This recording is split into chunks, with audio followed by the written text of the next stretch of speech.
Hello everyone, আসসালামু আলাইকুম। আশা করছি সবাই ভালো আছেন। আলহামদুলিল্লাহ আমিও খুব ভালো আছি। বৃষ্টি বিনার পেজ থেকে নতুন একটি ভিডিও শেয়ার করছি। এখানে আমি মুরগির মাংস মশলা দিয়ে মাখায় নিচ্ছি। অবশ্যই এখানে আমি অনেকগুলো হাড় সহ মাংস নিয়েছি।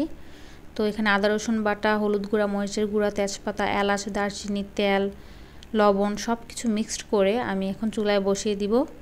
তারপর আমি ভর্তা করব। এখানে চিংড়ি শুটকির ভর্তা করব। চিংড়ি শুটকিগুলো আমি তেলে লবণ দিয়ে ভেজে নিচ্ছি। তারপর এখানে আমি শুকনো মরিচ সেদ্ধ করে রেখেছিলাম। আমি চিংড়ি শুটকির সাথে কিছু রসুন দিয়ে দিয়েছি, হালকা ভেজে নিব। তারপর মরিচগুলো ব্লেন্ড করে নিব। চিংড়ি শুটকি ভাজাগুলো আমি ব্লেন্ড করে নিয়েছি। তারপর পেঁয়াজটা আমি তেলে দিয়ে নিয়েছি, এখানে ভাজবো। এখানেও আমার মুরগির মাংসটা হয়ে যাচ্ছে।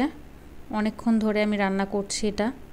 অবশ্য হাতে মাখানো তরকারি তো একটু বেশিক্ষণ আমি রান্না করব। আমার এখানে পেঁয়াজ ভাজা হয়ে আসছে। তারপর এখানে আমি চিংড়ি শুটকি বাটা আর শুকনো মরিচ বাটাটা ভালো করে মিক্সড করে ভেজে নেব। এখন একটু অল্প পরিমাণে পানি প্রথমে আমি অ্যাড করব। ভালো করে মিক্সড করে একটু বেশিক্ষণ লাগিয়ে আমি এটাকে নাড়াচাড়া করব। তো এইভাবে আমার চিংড়ি শুটকি ভর্তাটা অনেক পছন্দ। আর অনেক পরিমাণে ঝাল দিয়েছি আমি, শুকনো মরিচের পরিমাণটাও আমি বেশি দিয়েছি। তো এইভাবে কারা খান অবশ্যই আমাকে কমেন্ট করে জানাবেন। এখানে আমার অনেকক্ষণ পর্যন্ত ভাজাভাজির পর আমি আর অল্প পরিমাণে এখন আমি পানি দিয়ে দিয়েছি। আমি এটা চুলায় অনেকক্ষণ রান্না করব।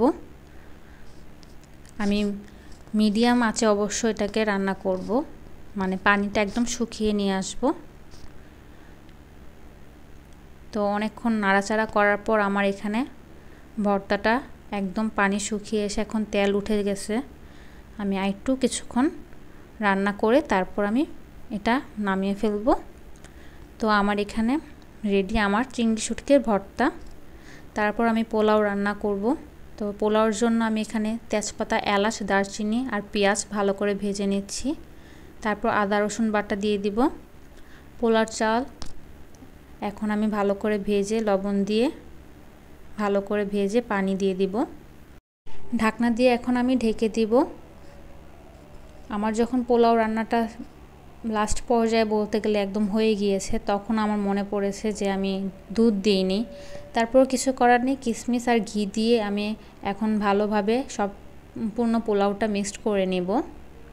তারপর এখন আমি আবার ঢাকনা দিয়ে দমে রান্না করব। অনেকক্ষণ চুলায় অবশ্য বসিয়ে রাখবো। তো আমার দুপুরের খাবার রেডি। আমি অফ ক্যামেরা ডিম ভুনা করে নিয়েছিলাম।